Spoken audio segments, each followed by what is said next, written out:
बहुत समय पहले सोमगढ़ नामक राज्य पर राजा वीर प्रताप सिंह का राज्य था। राजा अपने वचन और न्याय के लिए प्रसिद्ध थे। उन्हीं के राज्य के जंगलों में एक रहस्य छिपा था, जहाँ इच्छाधारी नाग और नागिन अपने छोटे बच्चे के साथ मानव रूप में रहते थे और साधारण सा जीवन जी रहे थे और खेती करके वह अपना गृहस्थ जीवन चला रहे थे। स्वामी, यह जंगल हमें सुरक्षित रखेगा। हम यहाँ शांति से रहेंगे। जब तक हम इंसानों से दूर हैं, तब तक हमें कोई भी खतरा नहीं है और हमारा बेटा यहीं बड़ा होगा। हम तीनों साथ में खुशी खुशी रहेंगे। हाँ स्वामी, यह बात किसी को मत बताना कि हम नाग नागिन हैं। नहीं स्वामिनी, ये बात किसी को पता नहीं चलेगी। मैं तुमसे वादा करता हूँ। अच्छा, अब मुझे खेत जाना है। शाम को ही वापस आऊंगा। अपना और इस बच्चे का ख्याल रखना। और उन दोनों की बातें बाहर खड़ी एक औरत सुन रही थी और नागराज अपने खेत जाने लगता है।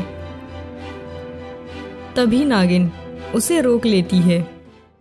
माँ, जो भी आपने देखा है और सुना है उसे किसी को मत बताना। मैं आपसे प्रार्थना करती हूँ। यह बात यदि गांव वालों को पता चलेगी तो हमारे लिए खतरा हो सकता है। बेटी, तुम चिंता मत करो। यह बात मैं किसी को नहीं बताऊंगी। मैं तुमसे वादा करती हूँ, यह बात मेरे दिल में ही दफन रहेगी। माँ, मुझे आप पर भरोसा है। आपने मेरे परिवार पर जो कृपा की है, मैं सदा उसकी ऋणी रहूंगी। और वो औरत अपने नगर में जाने लगती है।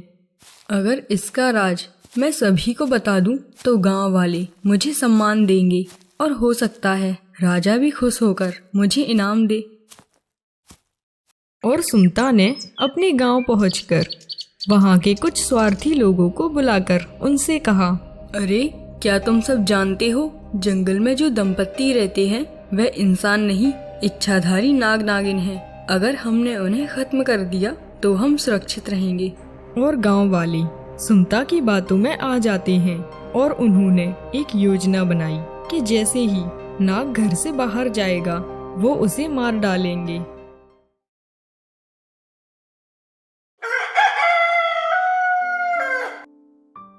सोमनी, हम किसी कार्य हेतु घर के बाहर जा रहे हैं। शाम तक ही घर वापस लौटेंगे। आप हमारी चिंता नहीं कीजिएगा, बल्कि अपना ख्याल रखना। भला मैं चिंता क्यों ना करूं? सभी लोग तो हमारे ही पीछे पड़े हैं। आप सावधानी पूर्वक रहना। हाँ बाबा, हम अपना ख्याल तो रखेंगे ही। बस आप भी अपना और इस बच्चे का ख्याल रखना। आप दोनों की सेवा हमारा है ही कौन इस दुनिया में।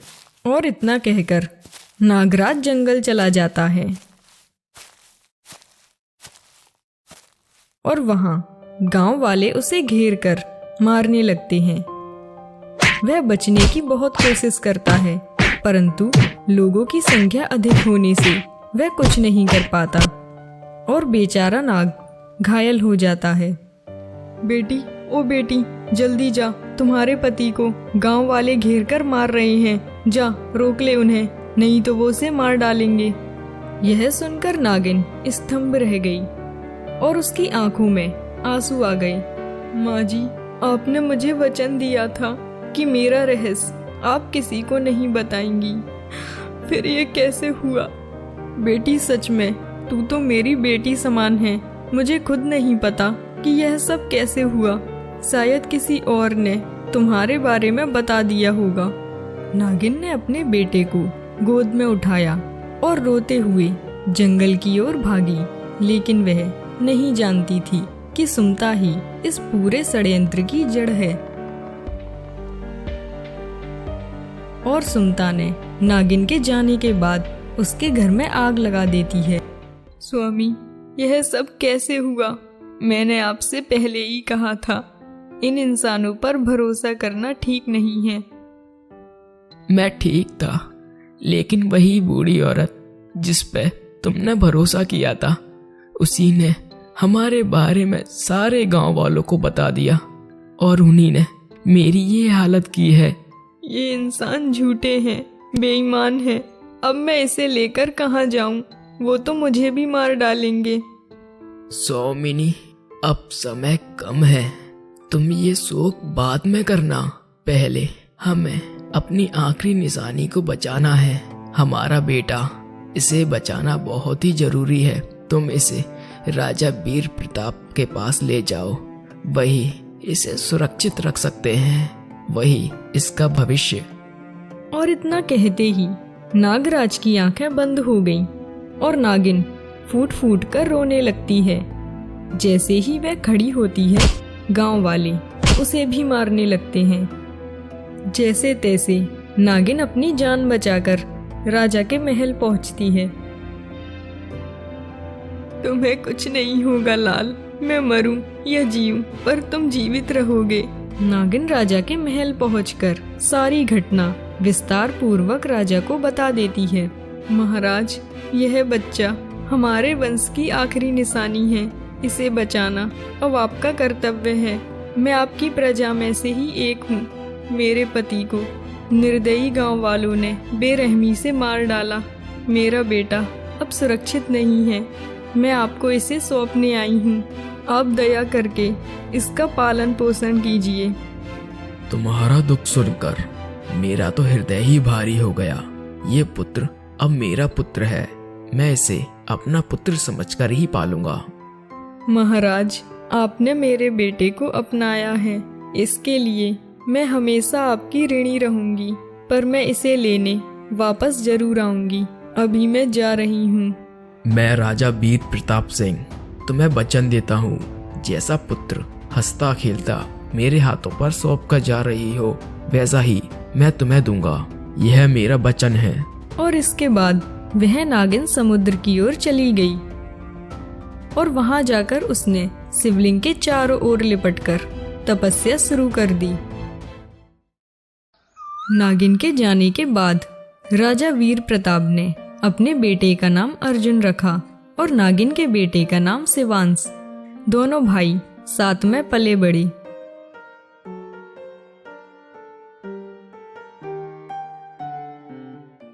चल शिवांश, आज हम माँ की पूजा के लिए एक कमल का पुष्प लाते हैं। हाँ हाँ भैया, चलिए देखते हैं कौन सबसे पहले वो पुष्प लाकर माँ को देता है। दोनों ही तेज रफ्तार से फूल लेने जाने लगते हैं। कुछ समय बाद जब वह जंगल पहुंचते हैं तो देखते हैं कि एक हिरण घायल पड़ा है। भैया देखिए तो, हिरण को लगता है किसी ने मारा है, उसे चोट आई है। चलिए हम इसकी मदद करते हैं। अरे भैया तो चले गए, मैं ही मदद कर देता हूँ। और राजकुमार शिवांश अपने वस्त्र फाड़कर हिरण के घाव पर पट्टी बांध देता है। तुम्हें अब आराम की जरूरत है। लगता है भैया तो पुष्प लेकर चले गए, अब मैं भी चलता हूँ।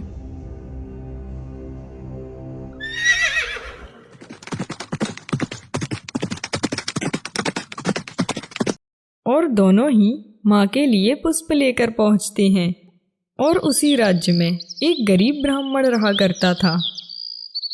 भाग्यवान, अब मेरी उम्र हो गई है, भिक्षा मांगने की हालत नहीं है, आंखों से दिखाई नहीं देता और हाथ पैर भी कांपते हैं। तो अब हम क्या करेंगे? हमारा कोई पुत्र भी नहीं है जो हमारे बुढ़ापे का सहारा बने। आप नहीं जाओगे तो क्या खाएंगे, क्या पिएंगे? मैंने इस राज्य के राजा के बारे में बहुत सुना है, वह बहुत धर्मात्मा है। क्यों ना मैं एक बार उनके पास मदद मांगने जाऊं। हाँ, आप ठीक कहते हैं। कल जब दरबार लगे तब जाना।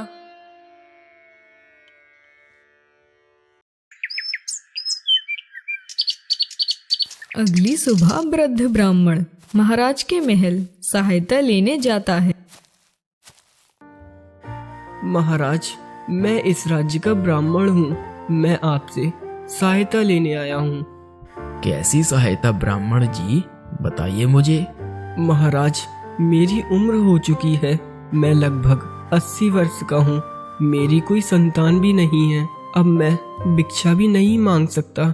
मेरे घर मेरी पत्नी भी है, अब मैं उसका लालन पालन कैसे करूं? यदि आप मेरी कुछ मदद करोगे तो आपकी बड़ी मेहरबानी होगी। ठीक है, हम आपको 100 सोने की मुद्राएं देते हैं, जिससे आप अपना जीवन यापन करना। और महाराज ब्राह्मण को 100 सोने की मुद्राएं देती हैं, जिसे लेने के बाद ब्राह्मण बहुत खुश हो जाता है और अपने घर चला जाता है। देखो, राजा ने मुझे 100 सोने की मुद्राएं दी हैं। सच में राजा के बारे में जितना सुना था, राजा उससे कई ज्यादा है। इसे संदूक में रख दो।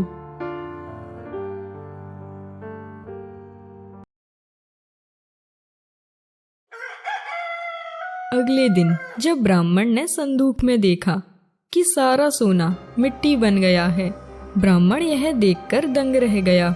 अरे भाग्यवान, देखो हमारा सोना आखिर मिट्टी कैसे बन गया।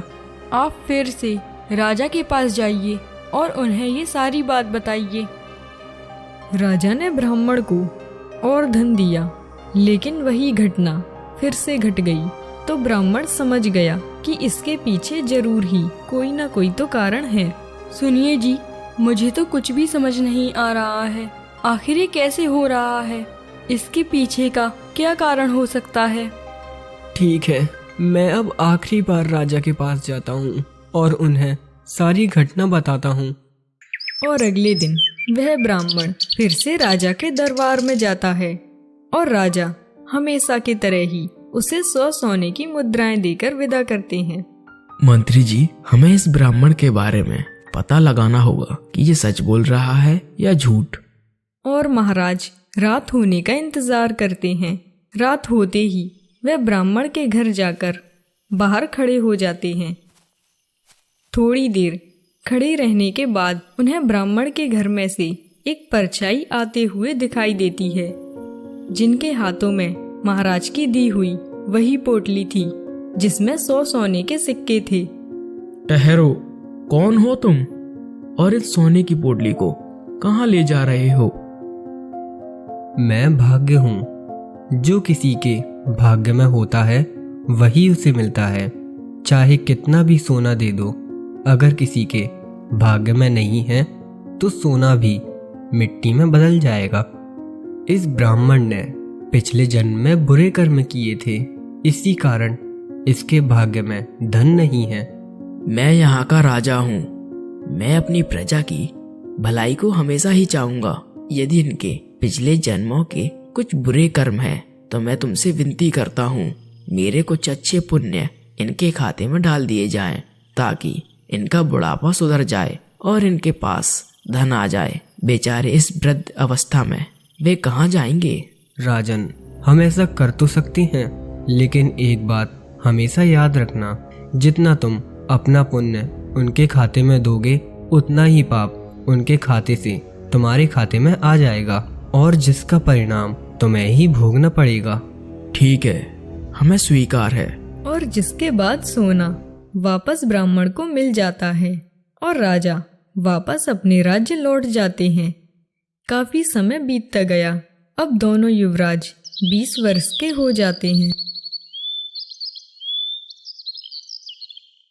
बेटा, मैं आज अपने राज्य से 2 दिनों के लिए बाहर जा रहा हूँ। मेरी गैर हाजिरी में हमारे राज्य की सुरक्षा और प्रजा की देखभाल तुम्हारी जिम्मेदारी है। क्या तुम दोनों इसे संभाल सकते हो? पिताजी, आपकी दी हुई शिक्षा और संस्कारों के बल पर हम इसे पूरा ही करेंगे। हाँ पिताजी, आप चिंता मत कीजिए, मैं और शिवांश मिलकर सब संभाल लेंगे। अगले दिन कुछ गांव वाले रोते हुए राजमहल में आते हैं। महाराज, हमारे घरों से चोरियां हो रही हैं। डाकुओं ने तो हमें बर्बाद ही कर दिया है। हमने सुना है जंगलों में डाकुओं की टोली बैठी है। जो भी उस रास्ते जाता है वे उसे लूट लेते हैं। हमारी मदद कीजिए। आप चिंता मत कीजिए, मैं स्वयं जंगल जाऊंगा और पता लगाऊंगा कि आखिर इसके पीछे कौन है। अब आप निश्चिंत होकर अपने घर जा सकते हैं। भैया, आज आपका जन्मदिन है। आपको इस दिन आराम करना चाहिए। हमें आज्ञा दीजिए, हम जंगल जाकर इसका समाधान करें। नहीं शिवांश, ये मेरी जिम्मेदारी है, मैं इसे पूरा करूंगा। भैया, आपको हमारी कसम, हमें एक मौका तो दीजिए ताकि हम भी कुछ कर सकें। ठीक है, लेकिन एक बात याद रखना, जिसने भी हमारी प्रजा को कष्ट दिया है उसका सर धड़ से अलग कर देना। और शिवांश अकेले ही नगर में जाते हैं, जहां उन्हें एक बच्चा रोता हुआ दिखाई देता है। क्या हुआ बेटा, क्यों रो रहे हो? मेरे माता पिता कल जंगल में लकड़ियां काटने गए थे और अभी तक वापस नहीं आए। कोई बात नहीं, तुम चिंता मत करो, मैं जंगल जा रहा हूँ, जरूर ही तुम्हारे माता पिता को भी वापस लाऊंगा। ये लो, ये मेरे पिता ने मुझे उपहार में दी थी और मैं तुम्हें देता हूँ। और शिवांश अकेले ही जंगल जाते हैं, जहां उन्हें चारों ओर से डाकुओं की टोली घेर लेती है। अरे देख तो लो, कौन आया है। लगता है किसी ने अपनी मौत को बुलाया है। आज से ही तुम्हारी लूट और अत्याचार सब खत्म होगा। मैं भी तो देखूं आखिर तुम में कितनी ताकत है। तभी उनमें लड़ाई होने लगती है और सभी डाकू एक एक करके घायल होने लगते हैं। अरे तुम यहाँ क्या कर रहे हो? ये जंगल बहुत ही खतरनाक है, जाओ यहाँ से, ये जंगल ठीक नहीं है। शिवांश बात ही कर रहा होता है कि तभी डाकू पीछे से तलवार मार देता है। कायरो, कभी तो आगे से वार किया करो। और युवराज एक ही झटके में उसकी गर्दन काट देता है और स्वयं भी वीर गति को प्राप्त हो जाता है। अर्जुन, जरा शिवांश को तो बुलाइए, हम उनके लिए एक राजकुमारी देख कर आए हैं। पिताजी, शिवांश अब इस दुनिया में नहीं रहा। उसने राज्य की रक्षा करने के लिए अपने प्राण त्याग दिए। और इतना सुनते ही राजा के पैरों तले जमीन खिसक जाती है। क्या शिवांश? वह हमारा पुत्र नहीं था, वह किसी और की अमानत थी। मैंने उसकी माँ को वादा किया था, अब मैं उसे सही सलामत वापस कैसे लौटाऊंगा? राजन, जो हुआ सो हुआ, अब अंतिम संस्कार कर दीजिए, समय बीता जा रहा है। और उसकी माँ की तपस्या भी पूरी हो जाती है।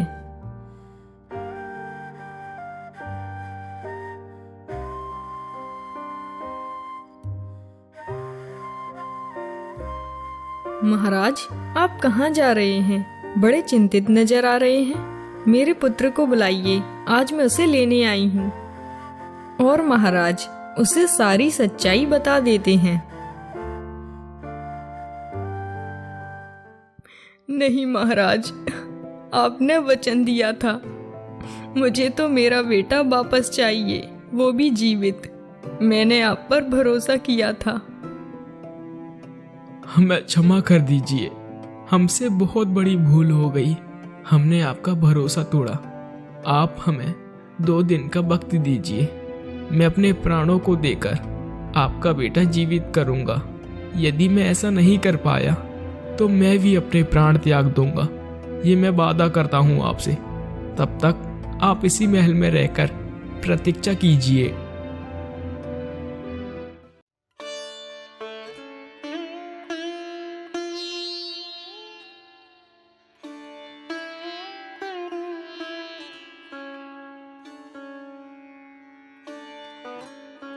राजा सारी बातें अपने गुरु को बता देता है। राजन, ये संभव नहीं है, मरे हुए को जीवित नहीं किया जा सकता। महात्मन, आप कुछ भी कीजिए, बस आप उसे जीवित कर दीजिए। यदि ऐसा नहीं हुआ तो मैं भी इस दुनिया को हमेशा के लिए छोड़ दूंगा। हाँ, एक तरीका है, यदि हम किसी की आत्मा उसमें डाल दें तो वह जीवित हो सकता है। ठीक है गुरुवर, आप मेरे प्राणों को शिवांश के शरीर में डाल दीजिए। राजन, तुम्हारी तो उम्र हो गई है, कोई उसी के उम्र का चाहिए। गुरुवर, आप मेरे प्राणों को डाल दीजिए। नहीं युवराज, ये ठीक नहीं है। पिताजी, मेरे प्राणों से बढ़कर आपके वचन है। आपने शिवांश की माँ को वचन दिया था और मेरे होते हुए आपका वचन कभी खाली नहीं जा सकता। राजा उसकी बात मान लेता है और गुरुवर अर्जुन के प्राण शिवांश के अंदर डाल देते हैं और वह जीवित हो जाता है। मैं राजा वीर प्रताप सिंह, मैंने आज से 20 वर्ष पहले तुम्हें जो वादा किया था आज उसे पूरा भी कर रहा हूँ। तुम्हारा बेटा सही सलामत तुम्हें सौंप रहा हूँ, जाओ इसे ले जाओ। महाराज, आज आपने साबित कर ही दिया कि आप एक सच्चे राजा हो। आपने अपने बेटे के प्राण मेरे बेटे को दिए। शायद ही कोई इतना दयालु और त्यागी होगा। तुमने अपना वादा पूरा किया, अब मैं भी अपना वादा पूरा करूंगी। शिव जी, यदि मैंने 20 वर्षों तक आपकी सच्चे मन से तपस्या की हो तो ये राजकुमार जीवित हो जाए, बस मैं इतना ही चाहती हूँ। राजन, तुम्हें याद है तुमने एक बार बूढ़े इंसान के पाप अपने ऊपर लिए थे। ये सब उसी का परिणाम है, किंतु तुम्हारा त्याग, धर्म, दया, इन सब के कारण तुम्हारे लगे हुए पाप नष्ट हो गए हैं और तुम्हारा बेटा भी अब जीवित हो जाएगा। अच्छा महाराज, अब आपका बेटा भी जीवित हो गया है। अब मैं चलती हूँ, आज्ञा दीजिए। अरे, अपना बेटा भी तो साथ ले जाइए। महाराज, इस बेटे को केवल मैंने तो जन्म दिया है, पाला तो आपने ही है। इसमें आपके ही संस्कार हैं। मेरे साथ रहकर ये कर भी क्या पाएगा? यदि आपके साथ रहेगा तो प्रजा की रक्षा भी करेगा। आज से ये पुत्र आपका हुआ, अब ये आप ही की अमानत है।